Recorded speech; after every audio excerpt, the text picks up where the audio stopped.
Kids of parents who cheated, how did you handle the situation? My dad cheated on mom and left her to be with the homewrecker. So my little brother exposed the homewrecker at their reception. My mom is a very strong woman.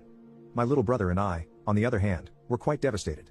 We went from having a perfect family to having to switch houses every week. My mom became depressed, but she kept a strong face for our sake. She encouraged us to be at least civil with her, so we could still have dad in our lives. I wanted nothing to do with him and the homewrecker. My little brother changed. He went from being a kind and respectful kid to a kid with a mission. When he found out, his words exactly were that, "They're both going to regret this." My brother idolized my dad, but now he wanted to hurt him. I did not want any sort of relationship with the homewrecker, but my brother still wanted to have a relationship with dad. I only went for his sake. Her and dad both sat us down and apologized on how things ended up. My brother looked pissed, but he just played it cool. I could tell he was faking his attitude. I had just graduated from high school and I was scheduled to attend college the following September. I needed to get out of the toxic situation. I kept in regular contact with my mom and brother, but with dad it was minimal. Whenever he texted me I was civil, but I was not as loving as I used to be. After my first year, I went back home for the summer and lo and behold, dad and homewrecker are getting married and wanted us to be a part of it. I wasn't having any of it, but my brother encouraged me to participate because it would make dad happy before his world came crashing down. I asked him what he meant by that and all he said was that I should definitely go to the wedding. It's going to be a day to remember, were his words exactly.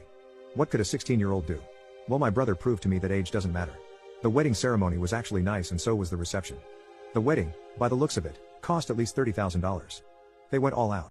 During the reception, they showed a PowerPoint displaying all of the happy couple good times.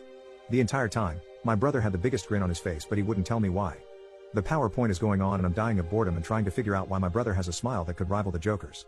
All of a sudden, I just heard a bunch of gasps and my brother nudged me to look up at the screen. There for 300 people to see, on a massive screen, was the homewrecker sucking another man's face. It was dead quiet. People were just staring at the bride and dad just got up and left. She went after him in tears. I just looked at my brother and he winked. They had to cancel the rest of the reception. It was a sight. At home, I pulled my brother to the side and asked him if he did that. He admitted to everything. Turns out a week prior, he was out with friends at the restaurant and saw the homewrecker and a mystery man. He spied on them the whole time. He even followed them into the parking lot where he saw them kissing. He captured the whole thing on his camera and snuck it into the PowerPoint before the reception began. He then goes to say that he wanted both dad and homewrecker to suffer. Everyone now knows that she gets around a bit. He did not want to show dad because he wanted dad to be at his happiest before he popped the bubble. Plus there was the bonus that both of them spent a lot of money on their wedding, only to have it ruined in the most humiliating way possible. That's when I knew my brother was a savage. All of this happened last month. Mom is doing better. She's in therapy and when she found out what happened, she burst out laughing. However, she doesn't know who is responsible and she never will.